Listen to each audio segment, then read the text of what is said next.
ನಾನಿವತ್ತು chicken fry ಮಾಡ್ಕೊಳ್ತಿದ್ದೀನಿ. ಸಖತ್ ಈಸಿಯಾಗಿ ಕಮ್ಮಿ ಇಂಗ್ರೀಡಿಯೆಂಟ್ಸ್ ಹಾಕಿ ಮಾಡೋಂಥ ಫ್ರೈ ಇದು.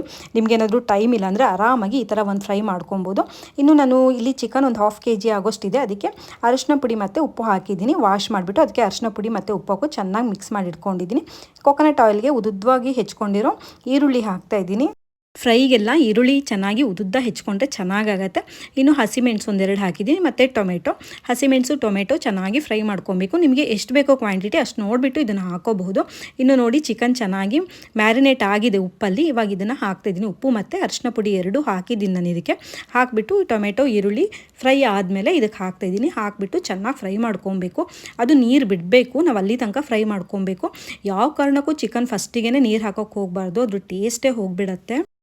ನಿಮ್ಗೇನಾದರೂ ನೀರು ಹಾಕಬೇಕು ಅಂದರೆ ಆಮೇಲೆ ಮಸಾಲೆ ಹಾಕಾದ್ಮೇಲೆ ನೀರು ಹಾಕೋದಿದ್ರೆ ಹಾಕ್ಬೋದು. ಇನ್ನು ಶುಂಠಿ ಬೆಳ್ಳುಳ್ಳಿ ಪೇಸ್ಟ್ ಫಸ್ಟಿಗೆ ಹಾಕಬೇಕಿತ್ತು, ಮರ್ತೋಯ್ತು. ಇವಾಗ ಹಾಕ್ತಾಯಿದ್ದೀನಿ. ಶುಂಠಿ ಬೆಳ್ಳುಳ್ಳಿ ಪೇಸ್ಟು ನಾನು ಮನೇಲೇ ಮಾಡಿಟ್ಕೊಳ್ತೀನಿ. ಹೊರಗಡೆಯಿಂದ ತರೋಕ್ಕೆ ಹೋಗಲ್ಲ. ಹೊರಗಡೆಯಿಂದ ತರಬಾರ್ದು. ಯಾಕಂದರೆ ಅದು ಶುಂಠಿ ಮತ್ತು ಬೆಳ್ಳುಳ್ಳಿ ಎಷ್ಟು ಕಾಸ್ಟ್ಲಿ ಇರುತ್ತೆ. 5 ರೂಪಿ ಪ್ಯಾಕೆಲ್ಲ ಸಿಗುತ್ತೆ. ನೀವು ಅದರಲ್ಲೇ ಅನ್ಕೋಬೇಕು ಅವ್ರು ಅದನ್ನು ಹೇಗೆ ಮಾಡ್ತಾರೆ ಅಂತ ಹೇಳಿಬಿಟ್ಟು. ಸೊ ಆದಷ್ಟು ಶುಂಠಿ ಬೆಳ್ಳುಳ್ಳಿ ಪೇಸ್ಟು ಮನೇಲಿ ಮಾಡ್ಕೊಳ್ಳೋಕ್ಕೆ ಟ್ರೈ ಮಾಡಬೇಕು. ಇನ್ನಿಲ್ಲಿ ನಾನು ಮಸಾಲೆ ರೆಡಿ ಮಾಡ್ತಾಯಿದ್ದೀನಿ. ಮಸಾಲೆ ಅಂತೂ ಇದು ಸಖತ್ ಸಿಂಪಲ್ ಮಸಾಲೆ. ಫಸ್ಟು ಇಲ್ಲಿ ಮೆಣಸು ಹುರ್ಕೊಳ್ತಾ ಇದ್ದೀನಿ. ಕೊಕೊನಟ್ ಆಯಿಲಲ್ಲೇ ಹುರ್ಕೊಂಡಿದ್ದೀನಿ. ಮತ್ತು ಸ್ವಲ್ಪ ಧನಿಯಾ ಬೀಜ ಹಾಕ್ತಾಯಿದ್ದೀನಿ. ಪುಡಿ ಇದ್ದರೆ ನೀವು ಅದಾದರೂ ಹಾಕ್ಕೋಬೋದು, ಕೊತ್ತಂಬರಿ. ಇನ್ನು ಗರಂ ಮಸಾಲ ಐಟಮ್ಸ್ ಎಲ್ಲ ಏನೇನಿರುತ್ತೋ ಮನೇಲಿ ಅದನ್ನೆಲ್ಲ ಹಾಕ್ಕೊಳ್ತಾ ಇದ್ದೀನಿ. ಚಕ್ಕೆ ಲವಂಗ ಅದನ್ನೆಲ್ಲ ಹಾಕ್ಕೊಳ್ತಾ ಇದ್ದೀನಿ. ಇದನ್ನ ಇವಾಗ ನೈಸ್ ಪೇಸ್ಟ್ ಮಾಡ್ಕೊಳ್ತೀನಿ. ನಾನು ಪುಡಿ ಮಾಡೋಕ್ಕೆ ಹೋಗಲ್ಲ. ಏನಕ್ಕಂದರೆ ಆಯಿಲಲ್ಲಿ ಫ್ರೈ ಮಾಡಿದ್ದಲ್ಲ, ಅದು ಪುಡಿ ಮಾಡೋಕ್ಕೆ ಹೋದರೆ ಚೆನ್ನಾಗಿ ಪುಡಿ ಆಗೋದಿಲ್ಲ. ಸೊ ಚೆನ್ನಾಗಿ ಪೇಸ್ಟ್ ಮಾಡ್ಕೊಂಡ್ಬಿಟ್ರೆ ಇದಕ್ಕೆ ಎಷ್ಟು ಬೇಕೋ ಅಷ್ಟು ಹಾಕ್ಕೊಂಡು ಉಳಿದು ಫ್ರಿಜ್ಜಲ್ಲಿ ಇಟ್ಕೊಂಡ್ರೆ ಮೀನು ಫ್ರೈಗಾದರೂ ಹಾಕ್ಕೋಬೋದು, ಚೆನ್ನಾಗಾಗುತ್ತೆ. ಅದಕ್ಕೋಸ್ಕರ ನಾನು ಸ್ವಲ್ಪ ಜಾಸ್ತಿನೇ ಮಾಡಿ ಇಟ್ಕೊಂಡಿದ್ದೀನಿ. ಇನ್ನು ಉಪ್ಪು ಖಾರ ಎಲ್ಲ ಟೇಸ್ಟ್ ನೋಡಿಕೊಂಡು ಉಪ್ಪೆಲ್ಲ ಹಾಕೋಬಹುದು. ಚೆನ್ನಾಗಿ ಪೇಸ್ಟ್ ಆದಮೇಲೆ ಅದನ್ನು ಇದಕ್ಕೆ ಹಾಕಿಬಿಟ್ಟು ಫ್ರೈ ಮಾಡಬೇಕು. ಒಂದು ಸ್ವಲ್ಪ ಹೊತ್ತು ಫ್ರೈ ಮಾಡಬೇಕು. ಈಗ ಒಂದು 10 ಮಿನಿಟ್ಸ್ ಇದು ಕುಕ್ ಆಗಿದೆ. ಅದು ಕುಕ್ ಆಗೋಷ್ಟೊತ್ತಿಗೆ ಇಲ್ಲಿ ಪೇಸ್ಟು ರೆಡಿ ಆಯಿತು ಮಸಾಲೆದು.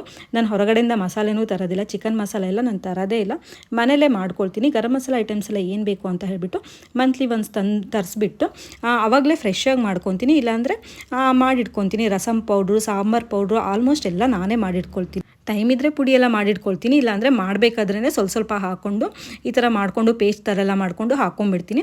ಆವಾಗ ನನಗೆ ಈಸಿಯಾಗಿ ಆಗುತ್ತೆ. ಇದಿವಾಗ ನೋಡಿ ರೆಡಿಯಾಗಿದೆ. ಒಂದು ಸ್ವಲ್ಪ ಹೊತ್ತು ಚೆನ್ನಾಗಿ ಮಸಾಲೆ ಹಾಕಿಬಿಟ್ಟು ಫ್ರೈ ಮಾಡಬೇಕು. ನಾನು ಇದಕ್ಕೆ ಸ್ವಲ್ಪನೂ ನೀರು ಹಾಕ್ಕೊಂಡಿಲ್ಲ.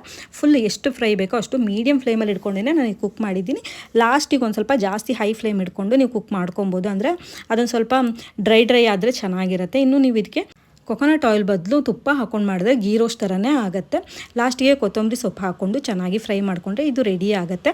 ನಿಮಗೆ ಈ ವಿಡಿಯೋ ಇಷ್ಟ ಆಗಿದ್ರೆ ಲೈಕ್, ಶೇರ್, ಕಮೆಂಟ್ ಮಾಡಿ. Thank you all for watching.